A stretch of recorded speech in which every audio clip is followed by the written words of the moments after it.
TV పెడితే చాలు తిట్ల పురాణం తప్ప ఏముండదు. మీరు గట్టిగా అడిగినారు అనుకో, ఏమాయిరా భయ్ 2500 ఏడు ఉన్నాయని చెప్పి మీరు అడిగినాక ఆడపిల్లలు పోయి మీ గుడ్లు వీకి గోటీలు ఆడుతా అంటాడు. వీడెక్కడ ముఖ్యమంత్రి? ముసలోళ్ళు పోయి ఏమాయిరా భయ్ మరి 2000 పెన్షన్ 4000 ఎత్తానో 100 రోజులు లాంటివి నరక్తివి ఏడవన్నావు తమ్మి అంటే నీ పేగులు తీసి మెడలు వేసుకుంటా అంటాడు.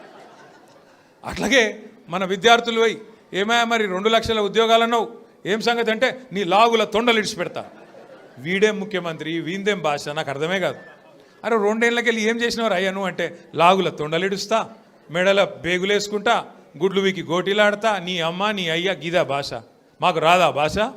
మాట్లాడమంటావా? హైదరాబాద్లో పెరిగినోని నేను. మాట్లాడమంటే ఉర్దూలా, హిందీలా, తెలుగులా, ఇంగ్లీష్లా పొల్లు తిట్టే తెలివి నాకు కూడా ఉంది. మాకు కూడా వస్తుంది భాష.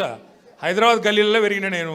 నువ్వేడో ఊరికెళ్ళి వచ్చినావు, సరే రా పర్వాలేదు, నీ అదృష్టం బాగుంది, ముఖ్యమంత్రి అయినావు చేయి. రోజు ఏడుచుడు ఎందుకు? మేము ప్రతిపక్షంలో ఉన్నాం, నువ్వు అధికారంలో ఉన్నావు.